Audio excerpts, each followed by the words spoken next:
We're all very human and fallible, and yet we live in a society that rewards pretending we're not fallible, or the range of acceptable fallibility is narrow.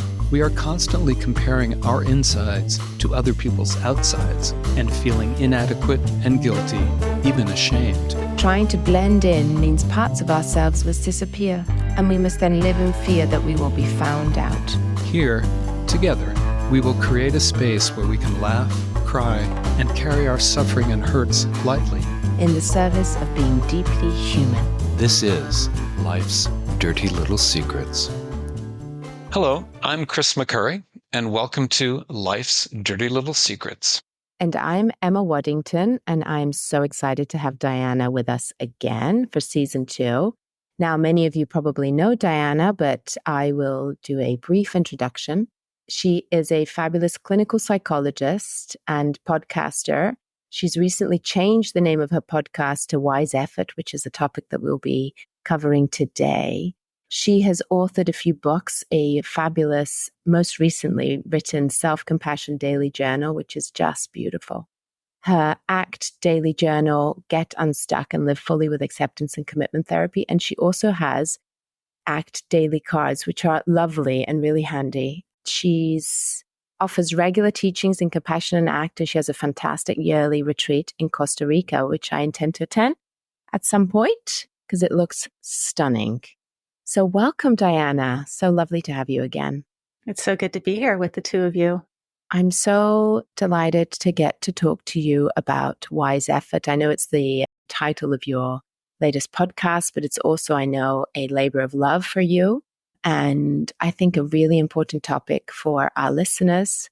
So maybe we can kick off with you talking about why think about Wise Effort? Well, I've been working on labor of love is a good word for this. It's like labor with forceps for this puppy.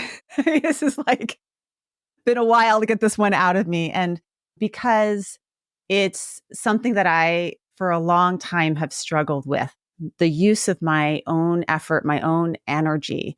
I often find myself, if you put me on a treadmill and it goes to a level 10, I'm looking how to make it to a 10.5, right? So I put a lot of effort and energy into things. And for much of my life, I've been told, as many people who are strivers, high achievers are told, why don't you just care less?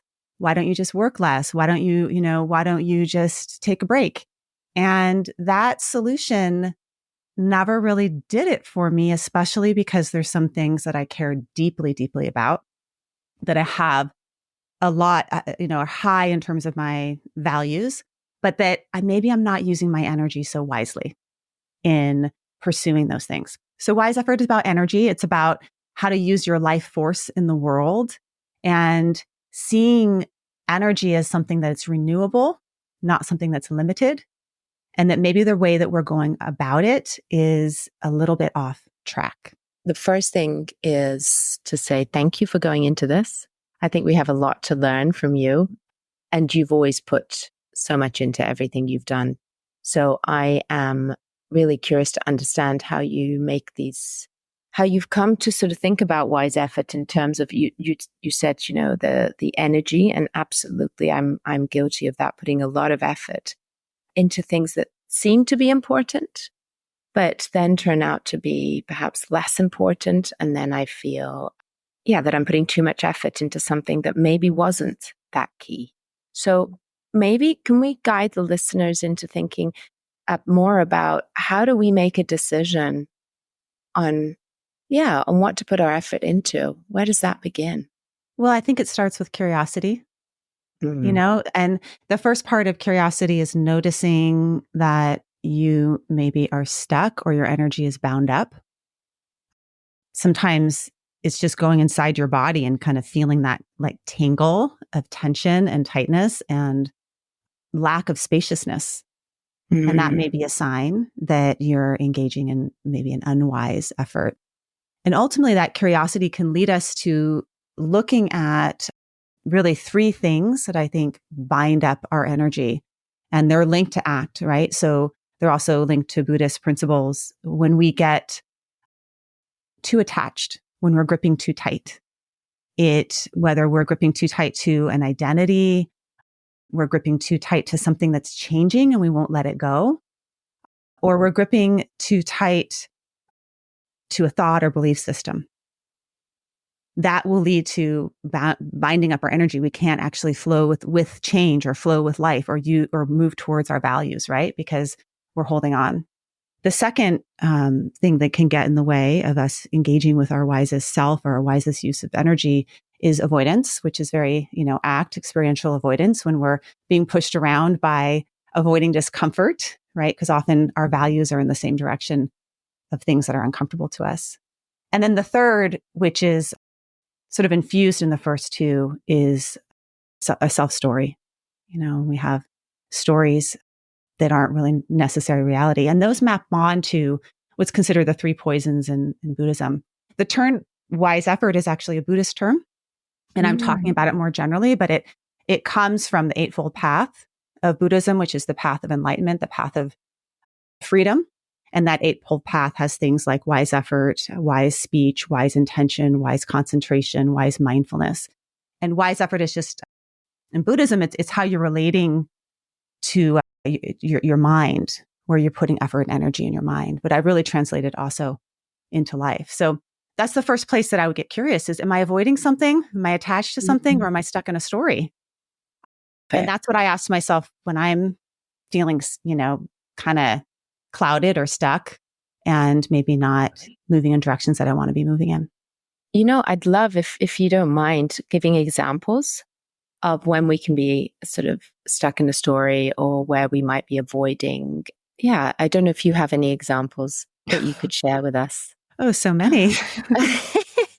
I just think it's really helpful. I think each of us could probably so we could probably self-disclose here.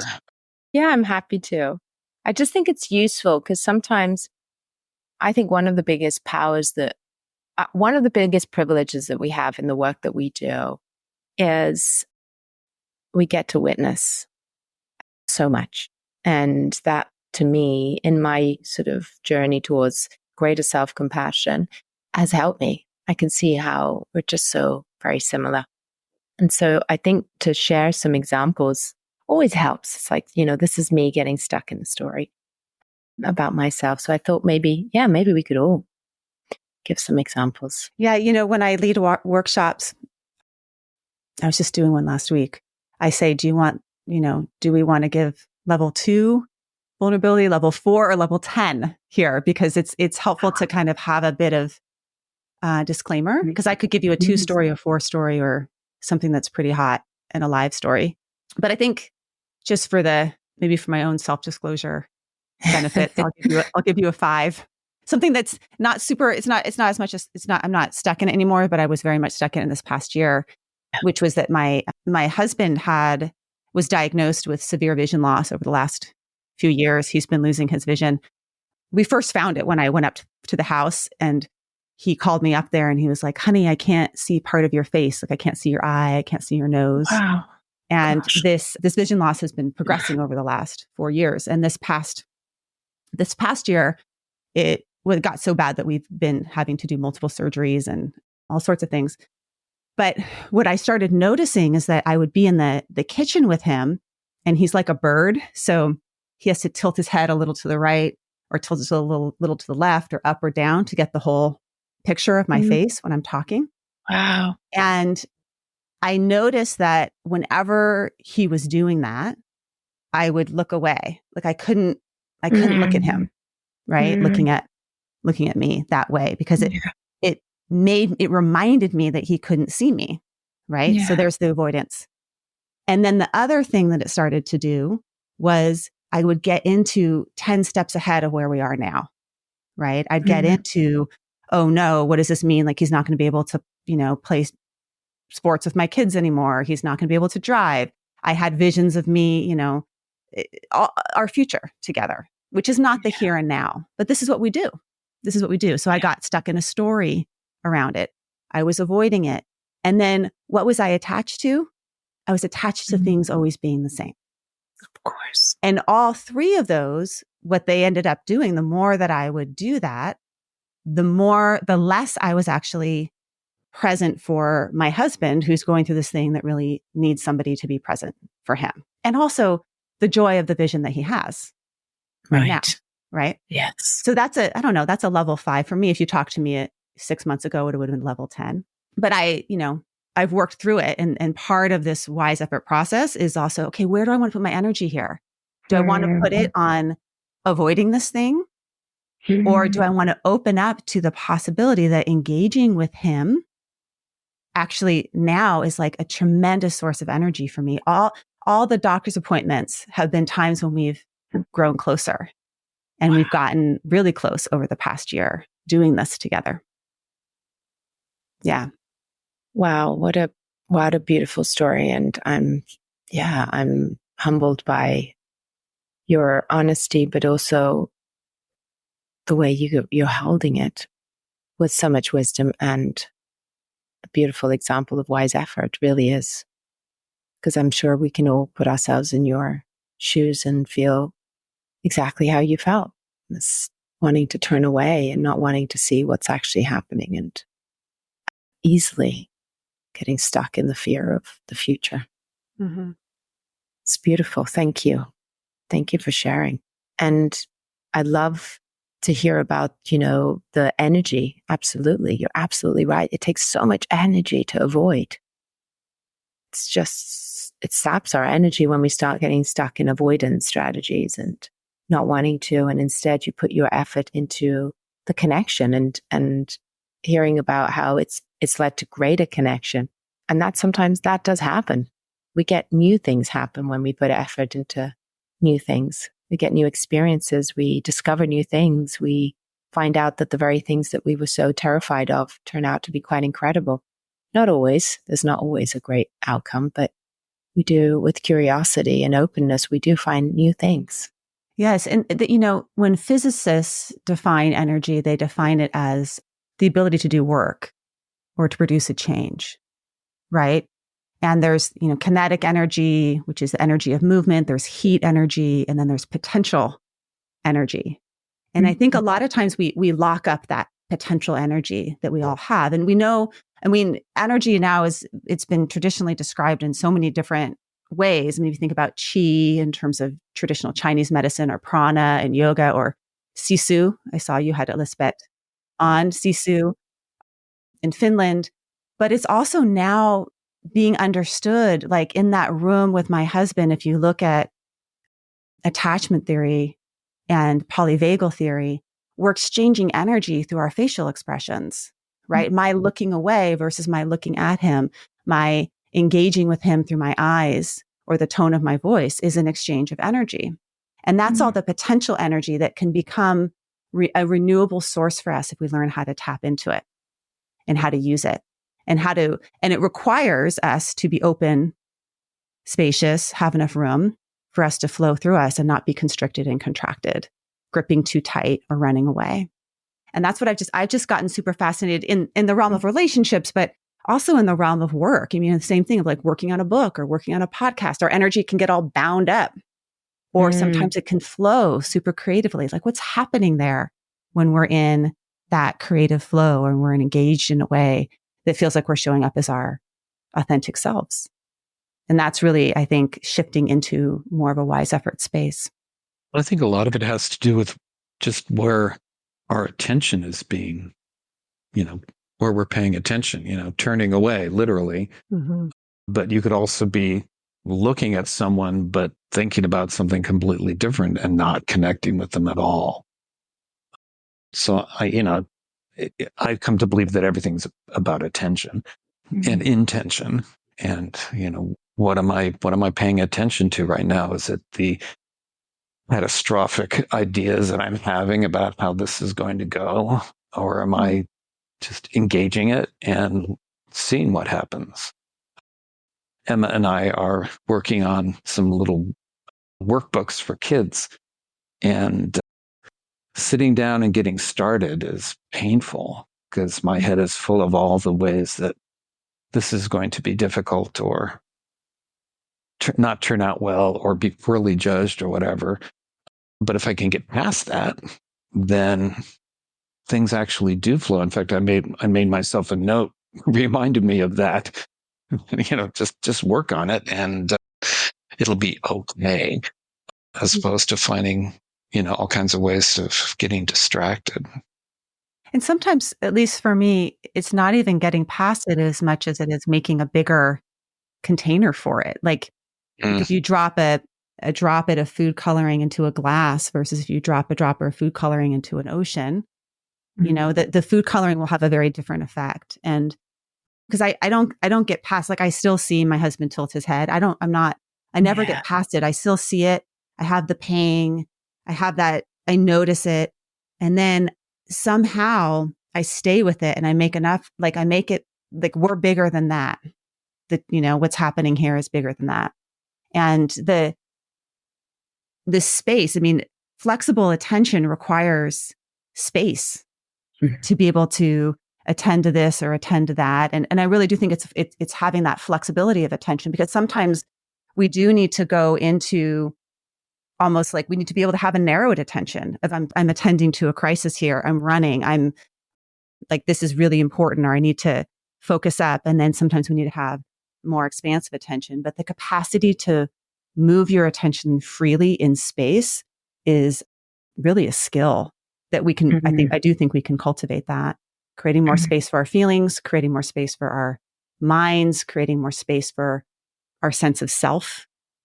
All of that can allow us to flow more freely, whether we're writing a book or whatever it is that we're up to. Well, it's very similar to executive skills, and those can certainly be strengthened with practice and mindfulness. Yeah. Emma, where do you get tripped up into unwise effort versus wise effort? I was thinking about my examples. I have a lot too. And which one do I think would be most useful to share? I think at the moment, perhaps, what would be a level 5? Good question, because I want to sort of mirror your level. I think at the moment, perhaps what I'm really struggling with, and we had a conversation about this, you and I, on your podcast, and it doesn't feel like I've made huge progress on it, but effort in terms of work versus family. I'm feeling very excited about a lot of things that are happening at work. I have this podcast where Chris and I are writing these series of books. I have some fabulous clients. I've been invited to do talks. I'm running a clinic. Like, there's a lot that goes into my life at work, but I have a life outside of work. I have 3 busy children. I have a husband, not to mention the chickens and the dogs. So I think for me, where I get stuck and is where I'm trying to sort of become wiser in my effort is really thinking about what's key here, what's really important today. And the avoidance shows up a lot with, for example, this evening I have an event and I'm excited to attend. And there's a part of me that's incredibly anxious about attending because I'm not going to see my children. And I haven't seen them now. They've gone off to school. So I won't have seen them all day.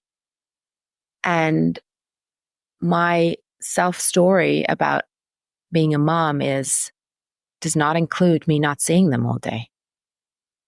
And it includes me giving them a kiss and sending them away. It includes me putting them to bed. And so there's a lot of guilt and bad mom.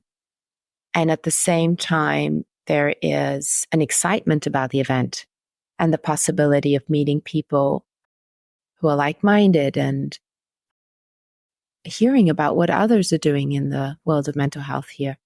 So I can see how much I can invest of energy into feeling guilty and thinking of ways, can I catch them? Could I come back home and give them a quick kiss before I go?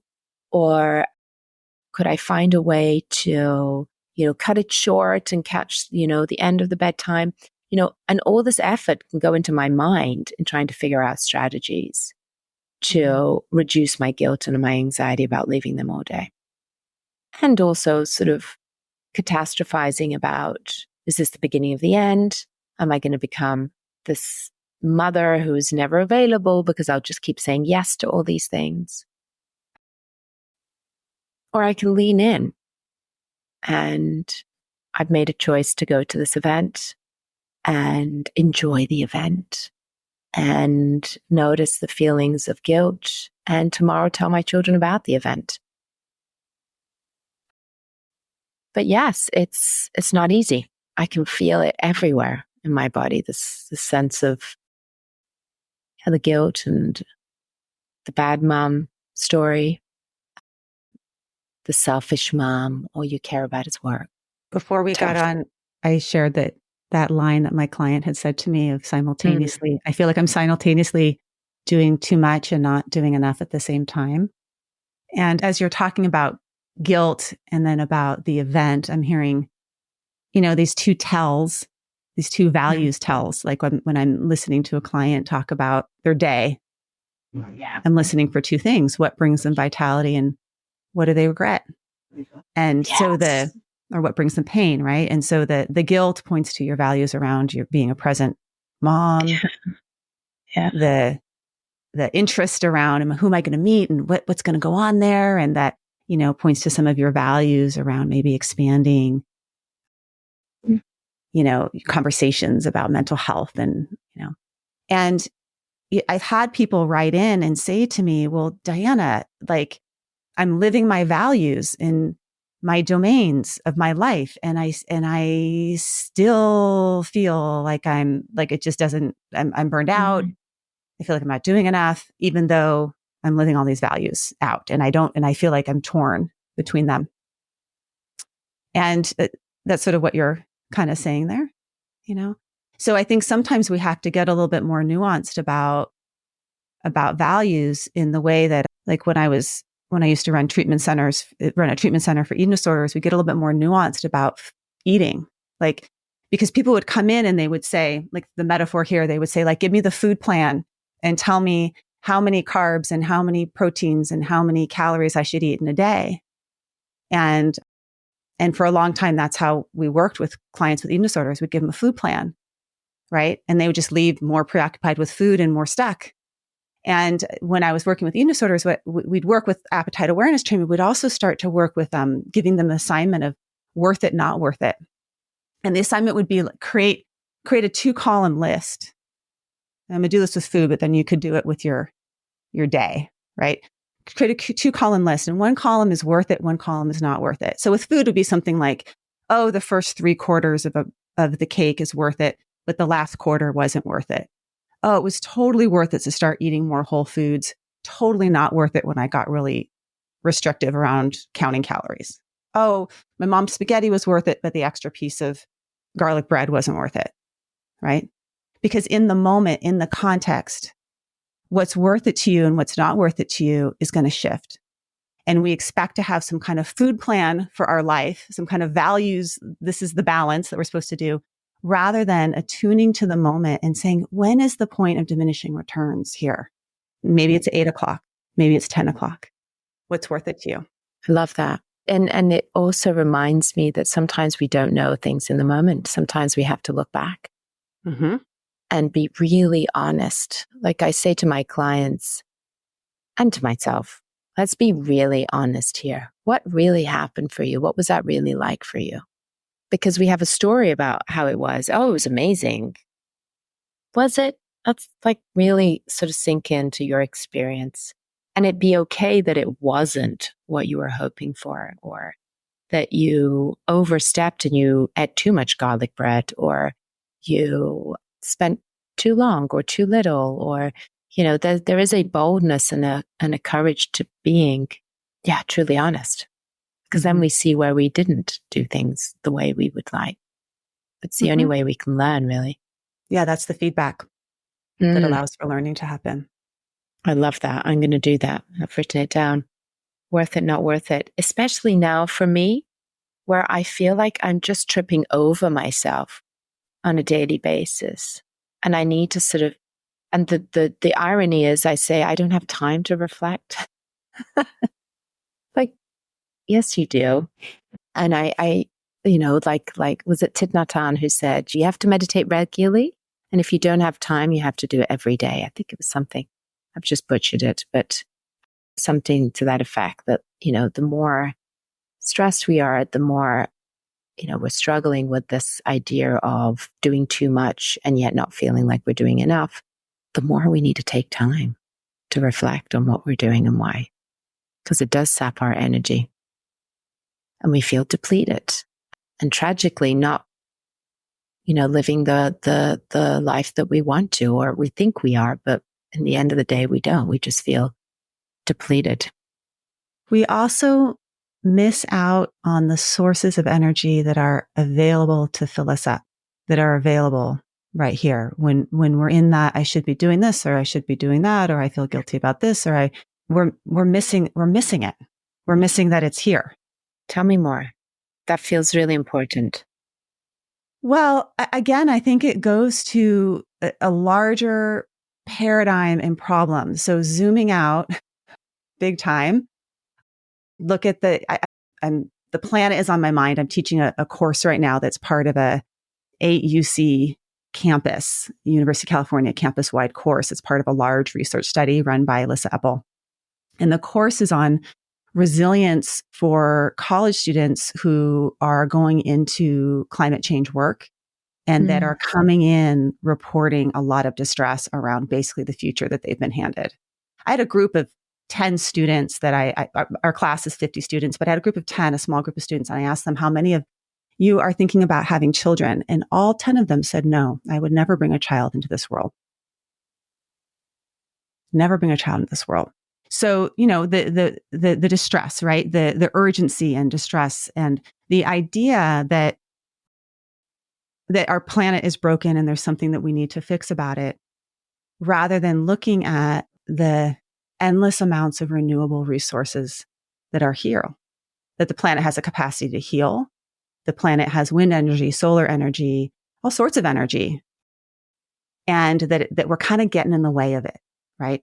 So if you take that big micro scale concept, and then you bring it down more macro scale, and you bring it down more micro scale to ourselves, how am I getting in my own way of resourcing energy sources that are available? And they could be energy sources of, when you go tonight and you're with other people that you could exchange, that would actually fill you up and help you feel a little lighter, feel a bit more connected, so that when you do wake up in the morning and see your kids, and then same thing when you're with your kids, the energy that's available there in that exchange with them. And they're just so giving of it until they turn into teenagers.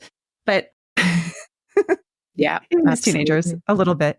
So yeah, thinking about our energy sources differently as renewable. There's a really incredible climate activist, Christiana Figueres, who's from Costa Rica. She was the daughter of the Costa Rican president who was responsible for getting rid of the army. And she talks about these 3 mindsets of climate activism, of endless abundance, radical regeneration, and stubborn optimism. Mm-hmm. And that if we were to bring those mindsets to our own stuck spots, like, where is there endless abundance for me? Right here and now in the present moment. Radical regeneration. What actually regenerates me? Not what I think regenerates me, but what truly regenerates me. And stubborn optimism. How could I look at this in a way that is not about like all the worry and the contraction and the scarcity, but rather a way of like, there's hope here. There's possibility here. I'm optimistic about what could happen tonight. All the possibilities. I'm optimistic for my kids about the evening they're going to have, all the possibilities. And it's not like fake positive, fake toxic positivity, but really opening your mind to possibility of something good happening. You never know. Yeah. And I even oh my goodness, I love that. So it was endless abundance. What was the second one? Radical regeneration. And talking about the planet, Christiana, she was responsible for really the Paris Climate Accord, like why it happened. Wow. Because she gathered people together for that. And anyways, I had an opportunity to interview her for a summit that I did, and she blew me away. I mean, she's one of those people that you're just glad is out there having conversations. But endless abundance, stubborn optimism, and radical regeneration, and how we could apply those mindsets to ourselves. It's beautiful. And just as you're speaking, I can feel the energy. Like it just opens you up. This idea of that stubborn optimism is particularly inviting. Like being able to enter situations with that curiosity, but that possibility that things can go really, really well, or that you can get something out of this. Like being open when we enter situations, no matter what they are, versus, being closed, or when we are in that state of fight, flight, freeze, we are more anxious. Obviously, if you are in real danger, we're not going to expect you to be in a state of stubborn optimism, but entering new situations, or maybe we do. I noticed your face. Maybe we should be optimistic. Well, maybe not in real danger, but you need to stay open enough to escape the danger. Yes, true. Get out of it, right? True. But even when we think about, I remember Kelly Wilson really early on. He used to do this thing called Wilson's Wager, and it was sort of like this. It was this diagram that had to do with like, what if your client gets better, and you don't believe they're going to get better? What if your client gets better and you do believe they're going to get better? What if your client doesn't get better and you don't believe they're not going to get better? And what if your client doesn't get better and you do believe that you're going to get better? Either way, whatever way you looked at it, as long as you go in believing that it's possible for your client to get better, whatever, that your client's going to be better off, even if they don't get better, and you come in with like, there's possibility here, right? And again, not in this like toxic positivity way, but just in that there's possibility. There's possibility that your husband could have severe vision loss, and you could feel more close to him than you've ever felt in your life after 25 years of being together. I'm like shuffling along the halls of the glaucoma unit, which is like everyone's over 80. And I'm like, here I am, here we are, shuffling along. And it's been, there's possibility in any situation. It's when we close ourselves off, when we limit ourselves, and when we get all tangled up, we prevent that flow from happening. Yeah. Is that fear-based? I mean, what's the source of that closing off? I mean, if you look at Paul Gilbert's model, I always like his. I think there's a bit of drive and a bit of fear. Evolutionarily, drive will lead us to get really singularly focused. I'm going to go get this resource, right? And that can kind of close us off to possibilities that, I'm in the supermarket and I'm just trying to get my milk. I may not have a conversation with the person that's next to me that could be an interesting conversation. The person that I had on my podcast this week, Brendan Kiernan, I met him on an airplane, and he was sitting across the aisle from me. We're coming back from Costa Rica, and he was reading a book, and I just leaned over. I'm like, what are you reading? And we had this amazing conversation for the 5 hours that we're flying back from Costa Rica together. And then I tell him at the end, I'm like, hey, can I interview you? Because he's phenomenal. He has one of the largest production companies that's doing high impact work in the US. And he's starting something called the Museum of Tomorrow, where they're using AI to help people generate a vision for what the world could look like if we could change what's happening with our planet and with climate. And then it's huge. Anyways, so the possibility that opens up when we're not in drive, when we're not just trying to go get something, or we're not in threat. Oh no, strangers are dangerous. I better not talk to anyone on the airplane, right? Because I could have just done work for 5 hours, but I was interested in what he was reading, and it opened things up. I think that's part of it, is drive and threat. And how do we get more into that social engagement system that Gilbert talks about that balances out the two? Too much drive, too much threat. What a great story. So true. The opportunities are endless. Endless. In any one moment. Like I always love examples of, speaking to people that you would never speak to. and discovering a world that you don't have access to every day. I just love that because I think it makes us much richer in so many ways and allows us to see the world from a different perspective, but potentially have new experiences and learn that there's not one way to do things, that there are many ways of doing things. And sometimes the way others do it is so much wiser.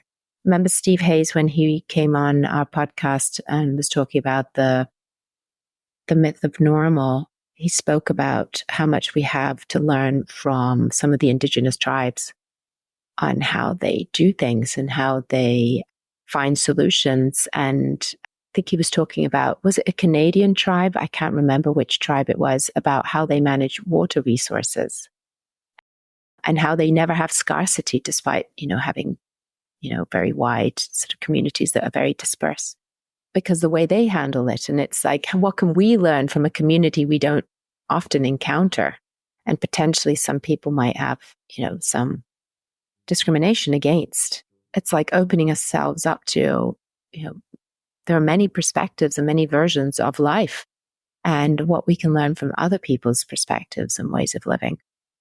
And one way to look at that is that that's all of our perspective and way of living, because we all have ancestors that come from indigenous peoples. Mm-hmm. We all, at one point in time, if you go far enough back in our lineage, we're living from a place of a relationship and understanding that land isn't something that you just take from, mm-hmm. that it's something that you're part of and that there's a reciprocal relationship. And hopefully we're getting more to a place of understanding that we have to do those things now.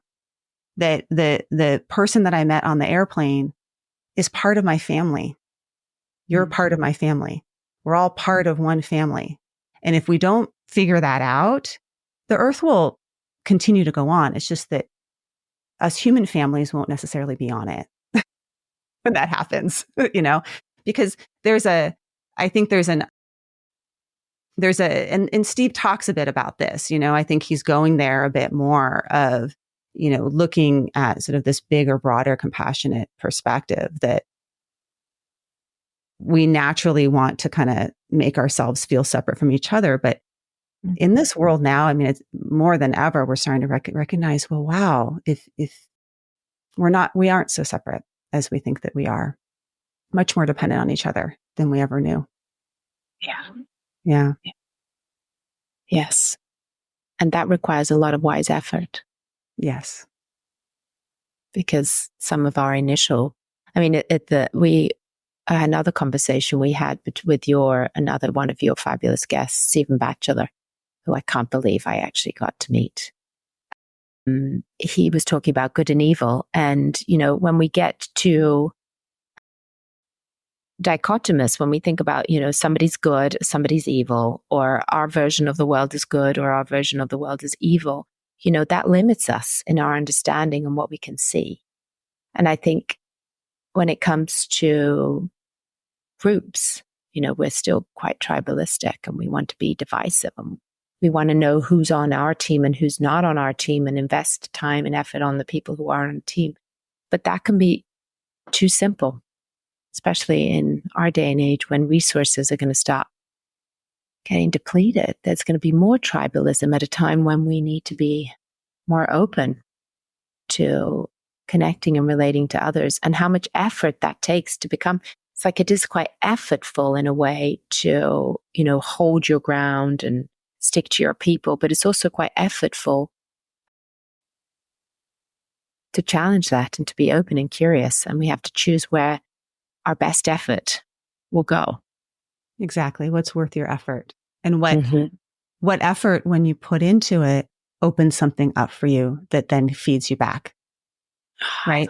So doing a podcast is a lot of effort. There's a lot of behind the scenes work. There's preparation. There's our time zones, which are ridiculous to organize, all these things. And really, I'm interested in doing things that will be an exchange, that will feed back to me, that will feed to you, but that also in the service of feeding others, so that it becomes win, win, win, win instead of doing things that are just for me. Or in the people pleasing example, doing things that are just for you, right? That when we're in wise effort, we're in a place where there's an exchange. I'm giving and I'm receiving. And therefore it's worth the effort to put into something like that. It's worth it. That side of the ledger. I love that. I'm going to be taking that with me today and every day. Like really sort of being more curious and more open to the question of what effort feeds me, like what actually feeds me and nourishes me, and the returns for my effort actually potentially can feed others or the world in some ways. It's really important. I do want to say, I feel like we were all over the place. I mean, this is where my mind is right now. It's pretty big and thinking about all these different pieces and how they weave together. And it's a model of consilience, that the etymologist, E.O. Wilson, talks about consilience, right? That when you start to look at things like big picture concepts like effort or energy or spaciousness, you can't help but go really, really big, like global, and then really, really small, like just between you and me. And I find it fascinating. Because if we can get a handle on how we're using our energy and use it in more effective ways, more pro-social ways, more regenerative ways, more creative ways, more compassionate ways, then not only will your life and my life get a little bit better, but so will that ripple effect spread in larger, bigger picture ways. So you never know. Are you going to meet at a party or an airplane or whatever on a podcast? Yeah. Well, and I think we tap into something that's out there. You might call it grace, that I think puts a little wind into our sails. And we feel like we're on the right course, and we do get more energy. And I think other people feel it, and they're attracted to our efforts, and that synergy starts taking place. And so I think it does start at that very interpersonal level, and then spreads. And hopefully we can save ourselves as a species. I don't think I'll be around to see it, but maybe our kids will.